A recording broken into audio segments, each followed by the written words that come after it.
তো আমি একটা ভিডিও বানাইছিলাম Jeet versus Shakib fan controversy লই এরিয়া। তো এই ভিডিওটার মধ্যে মানলো এক ইউটিউবারে স্ট্রাইক ইয়ারফোন লাগালো গাইস। এই ভিডিওটার মধ্যে প্রচুর গালি আছে আর গালি কি লিখিয়ে দিছি এই ভিডিওর মধ্যে, তোমরা পুরো ভিডিও দেখতেই গম পাইবা। তো কেমন আছো তোমরা? গালিউনের আগে তোমরা অডিয়েন্সের টাইম আগেই ম্যাপ চাই লইতাছি কিলিকা তোমরা নিজের বস্তুর মধ্যে যদি কেউ ক্ষতি করবার চা তো তোমরা কিছু কইতা না, সামনে ফাইলে ফিট না দিবা, আর সামনে ফাইলে কিছু একটা তো কইবা, আর যদি সামনে না পাও তো কি করবা? কিছু তো কইবা, আদরের তো কিছু কইতা না। তো আমি সামনে পাইছি না, আমার প্রচুর রাগ করছে আর আমি তারে গাল দিবার চাই আর প্রচুর গাল দিই। আমি ভিডিওর মধ্যে হেডফোনটা লাগাই লই যায় আর ছুড়ু বুলাবান থেকে দূরে থাকো। তো আমি একটা ভিডিও বানাইছিলাম Jeet versus Shakib fan controversy লই এরিয়া। তো এই ভিডিওটার মধ্যে মানলো এক ইউটিউবারে স্ট্রাইক।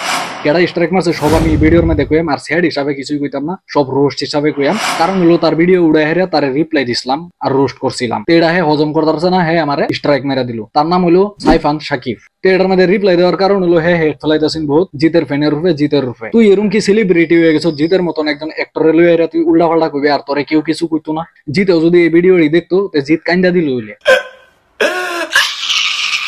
আর এটা লই হেরে আমি ভিডিও বানাইছিলাম আর এটার মধ্যে মাদার চোতে মারছে স্ট্রাইক। তুই যে স্ট্রাইকটা মেরে দিলে তোর ভিডিওর মধ্যে যদি কেউ স্ট্রাইক মারে এই সময় তোর কিরম লাগবো? আর স্ট্রাইকটা মারতেই পারে কারণ রিয়াকশন ভিডিও বানাস, রিভিউ ভিডিও বানাস, ইনো ক্লিপ স্লিপ ইউজ করস। সঠিক বলেছেন। শিওর মারতেই পারে কিন্তু মারতাছে না।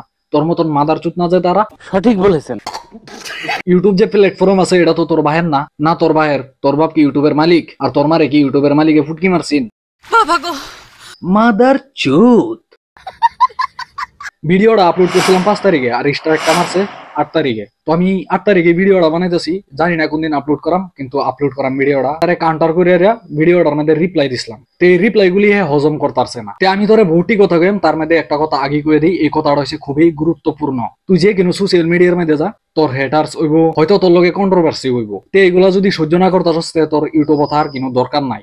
কত জনে কত ধরনের কথা কইব, এগুলা সহ্য করতে লাগবো। তার মানে তেই ইউটিউবে থাক তারবি। আর তুই কিনু ভিডিওর মধ্যে উল্টা পাল্টা কিছু কইবে, তোরে কেউ কিছু কইতো না, তোরে রিপ্লাই দিত না কেউ। আর আমি এটাই করছিলাম, রিপ্লাই দিছিলাম। তুই আমার কমেন্টের মধ্যে কইতারতে ভিডিওটা ডিলিট করে দিবার, হয়তো আমি ডিলিট করে দিতাম, কিন্তু স্ট্রাইক মারাটা ভালো হইছে না। তোর ইউটিউব চ্যানেলের মধ্যে দেখলাম একজনরে তুই রিপ্লাই দেয়া ভিডিও বানাইছস, তেহে তো তোরে স্ট্রাইক মারলো না। ইউটিউব কি তোর বাহির? তোর মারে কি ইউটিউবের মালিকে ফুটকি মারছি? রেন্ডির ফুলা মাদার চুত খাঙ্কির ফুলা কইরা উঠলাম। আমার যদি 10-12 হাজার সাবস্ক্রাইবার থাকতো এটা সাবস্ক্রাইবে তোর ভিডিওর মধ্যে গেরা তোরে ফুটকি মেরে থইল হইলে তোর ভিডিওর কমেন্টের মধ্যে গেরা রেন্ডির ফুলা। বাংলাতে একটা কথা আছে না, ফটো আগে মা ভাইয়ারে গাল শুনাস, এই ক্যাটাগরির তুই ফুলাড়া। তোর ফ্যামিলির মধ্যে যাওয়ার মানে হইলো আমার প্রচুর রাগ করছে, স্ট্রাইকটা মারুন লাগছিন না। তোরে তো আমি 101 বার ফুটকি মারাম তোর মা বাপরে লইয়া। তো চ্যানেলটা সাবস্ক্রাইব করে দাও ইয়ার, কর দো ইয়ার। তার উপরে আরো ভিডিও আইবার সম্ভাবনা আছে।